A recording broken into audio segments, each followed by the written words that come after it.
आज हम बात करने वाले हैं एक नए टॉपिक के संबंध में, और वह टॉपिक जो है वो बहुत ही विशेष है। आप जानते हैं कि व्यापारिक जो लेन देन होते हैं, व्यवहार होते हैं, उनमें सबसे पहले हम जो लेखांकन करते हैं उसे हम जर्नल कहते हैं, और उन्हें एक तिथि को उनकी राशि को ज्ञात करने के लिए एक विशेष खाता बनाते हैं जिसे हम लेजर कहते हैं, और इनकी शुद्धता ज्ञात करने के लिए एक विवरण तैयार किया जाता है। क्योंकि हमने जो अभी तक लेन देन किया है, लिखा है, सबसे पहले हमने जो लिखा है वो किस में लिखा है?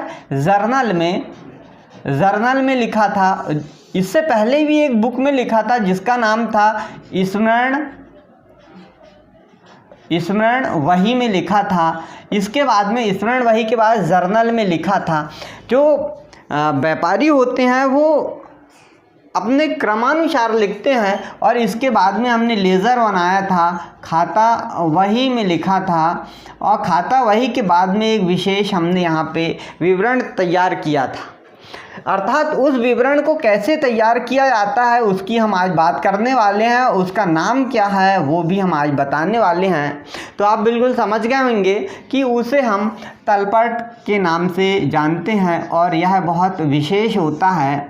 यह गणितीय शुद्धता के लिए कि हमने जो ये खाते बनाए हैं, जर्नल बनाया है, खाता वही बनाया है, ये सही है कि नहीं, इसकी शुद्धता के लिए, इसे जांचने के लिए हम तलपट तैयार करते हैं। तलपट एक प्रकार से खातों का विवरण होता है। इसमें जो खाते होते हैं, इन खातों के शेष को लिखा जाता है।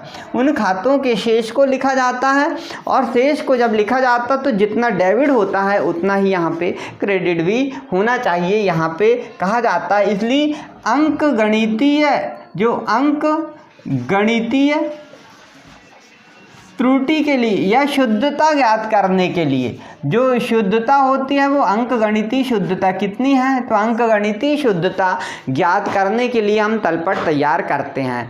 तलपट तैयार करने का मेन उद्देश्य होता है। दूसरा हमने बोला कि खातों का जो शेष होता है, खातों के शेष के अनुसार यहाँ पे शेष के अनुसार इसे तैयार किया जाता है, और यहाँ पे फिर हम ज्ञात करते हैं कि जितना डेबिट है उतना ही क्रेडिट होना चाहिए। यदि कहीं पे यहाँ पे दोनों में डिफरेंस आता है, फ़र्क आता है, तो हमने जो अभी तक लेखांकन किया है, जो ये लेख बनाए हैं, खाते बनाए हैं, ये कहीं ना कहीं गलत है, इनमें अशुद्धियाँ हैं, और वो कहाँ अशुद्धि है इसका फिर हमें पता लगाना होता है।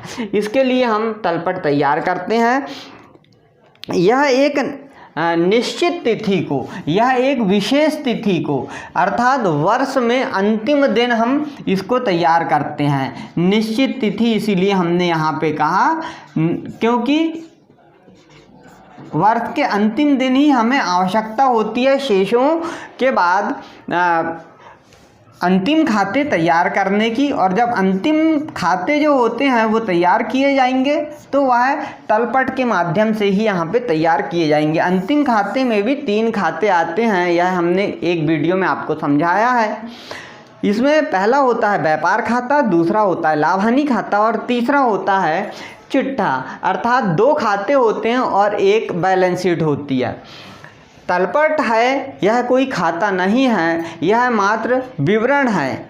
यह विवरण दिखाता है किसका? खाता वही का, यानी खातों के शेष का यहाँ पे विवरण दिखाता है। यह शुद्धता का अकाट्य प्रमाण नहीं है, क्योंकि यह सिर्फ गणितीय शुद्धता को ही पकड़ता है, इसके अलावा दूसरी शुद्धता को नहीं पकड़ पाता।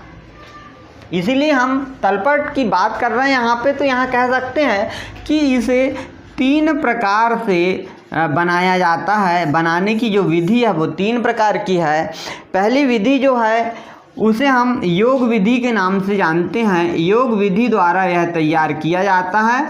इसमें खातों के योग को ले लिया जाता है और उस योग के अनुसार यहाँ पे तैयार कर लेते हैं। दूसरा जो होता है वह शेष विधि कहलाता है।